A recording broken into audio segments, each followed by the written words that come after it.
We're living in a transformative age. Things are changing fast. The problem is, there are things you don't understand, and that's hurting you. For instance, the law of assumption shows us how things we think are true, whether or not they actually are true, dictate how we will act and react to almost everything.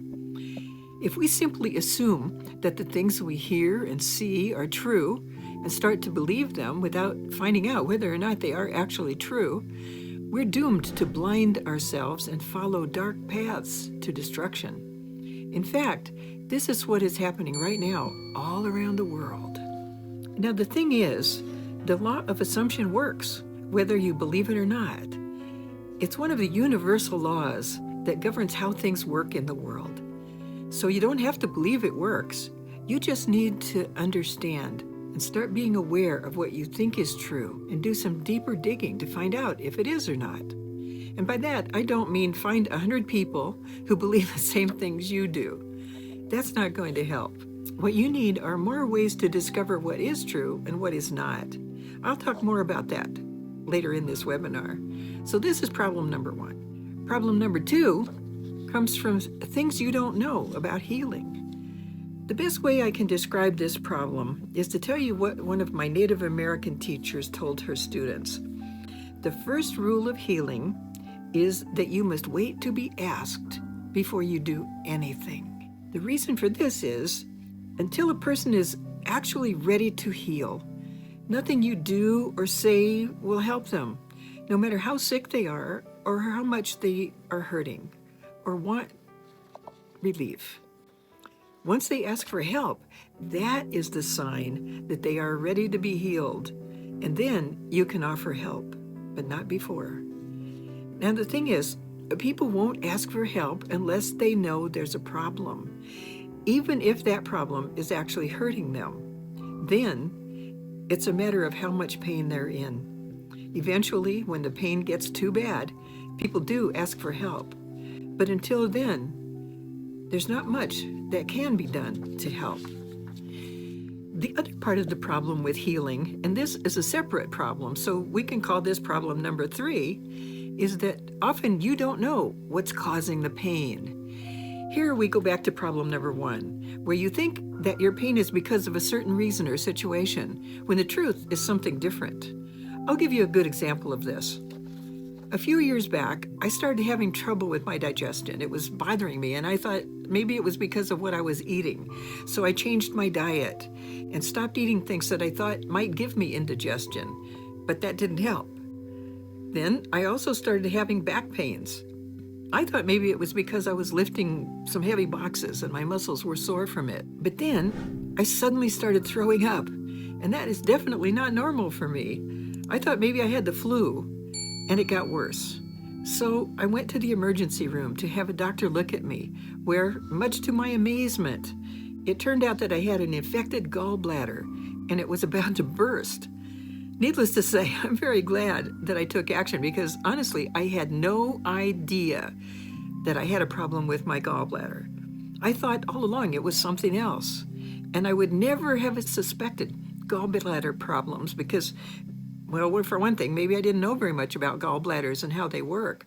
But my action that day saved my life. But if I wasn't ready for healing, asking for help, I could have died. Now, when you're not aware what the real problem is, you'll go searching for a solution to a problem that maybe doesn't even exist. In the case of the personal example I gave, eating better food and rubbing soothing lotion on my back was addressing the wrong problem and not healing my gallbladder. When you don't understand what's wrong, you can't fix it. When you don't understand what's causing the pain, you can't stop it. Sometimes trying to fix the wrong problem makes it worse. Coming back to problem number 1, the law of assumption. If you're wrong about what you assume is true, you'll be focusing all your energy and attention on solving the wrong problem. I'll give you another example. In a family where someone is drinking alcoholically, the drinker often blames everyone around her for the problem. She blames people, places, and things for why she drinks, not realizing that the drinking itself is causing situations that spin out of control for her. She's trying to solve the wrong problem when she tries to change everything but her drinking. This is just what is happening to the world when so many people are listening to media that feeds them toxic disinformation, when there is so much gaslighting going on in politics and in the media, and when covert narcissists dominate families and terrorize them for their own egos. Domestic violence rose during the pandemic, and few restraints have been placed on police departments that allow violent and deadly confrontations with citizens, mainly people of color and people living in poverty. In other words, the disadvantaged and the weak. Often, people can't handle some of the feelings that get triggered when someone lies to them and tries to manipulate them through gaslighting and other forms of control. Dissociation is a mental process of disconnecting from one's thoughts, feelings, memories, or sense of identity. Dissociation is a common response to abuse, and many people around the world have experienced trauma and abuse by people they trusted. In fact, one of the unspoken crises in the USA comes from so many people suffering from the abuse of toxic disinformation and the feelings it triggers in them. We've all been exposed to that, and it really doesn't feel great. And it can actually feel like abuse, and it can trigger previous abuse that you may have had earlier in your life.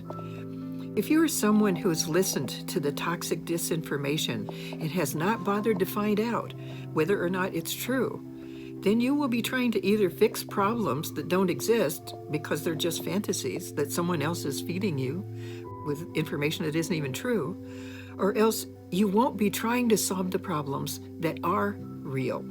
As you begin to develop more mental health awareness, looking for what's true, looking for what's real, and finding out from the sources what the actual facts are, then you start to discover how your past is affecting your present.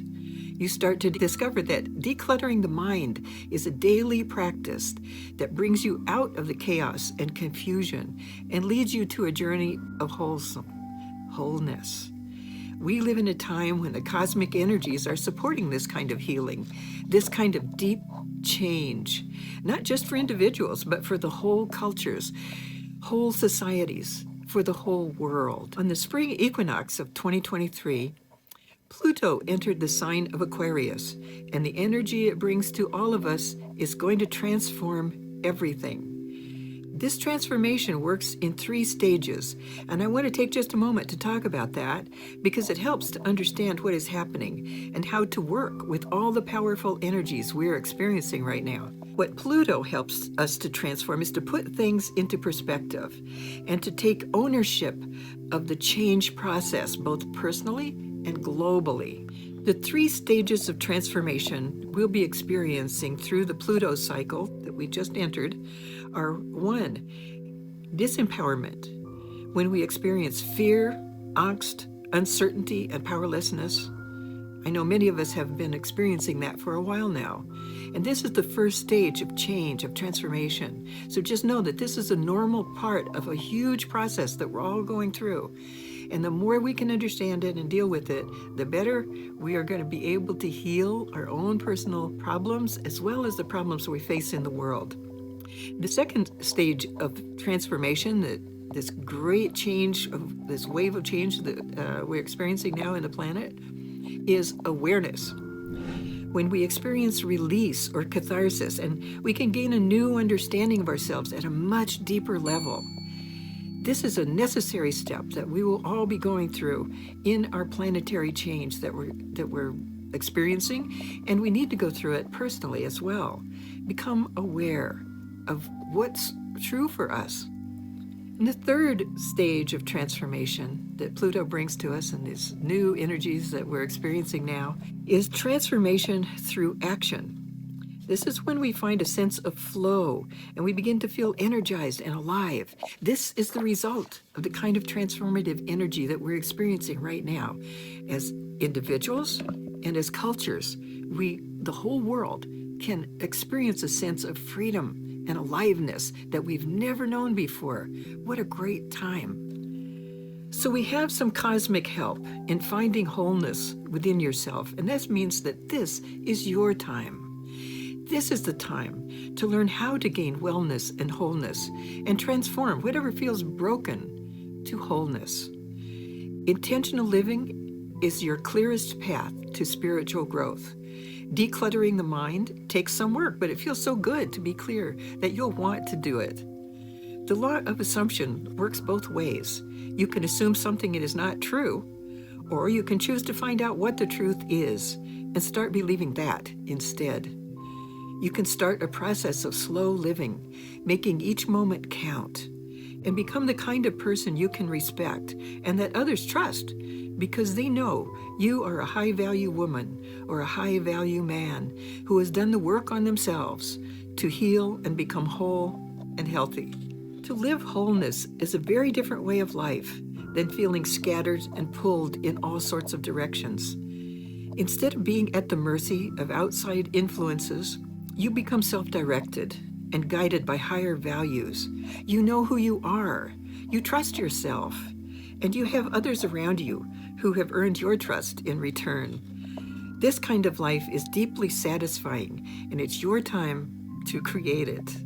The waves of change that we're all experiencing is bringing in new potential for you to experience these changes and this kind of transformation.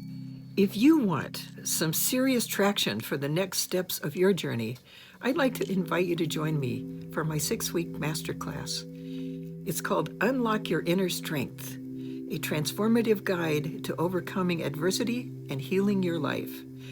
During this class, you'll discover just what you need to do to release the fear, angst, uncertainty, and sense of powerlessness. You'll know how to transform things that happened to you in the past and discover how to reclaim your power. You'll discover ways to manage yourself better, to self-regulate, so that the things that are going on around you, you know what to do with, and you know how to handle yourself through those experiences. Start living a life of purpose and radiance. This is your time. Registration is open now, and for viewers who are attending this micro webinar, there's a special early bird price if you sign up today. Just click the link below and you'll get all the details about this important masterclass. And if you register today, you'll get a very special early bird price. But don't wait. After the first 100 people sign up, the early bird price goes away. Join now and lock in your spot. Thank you for listening, and click the link below so you can get in on this valuable masterclass we'll be presenting soon.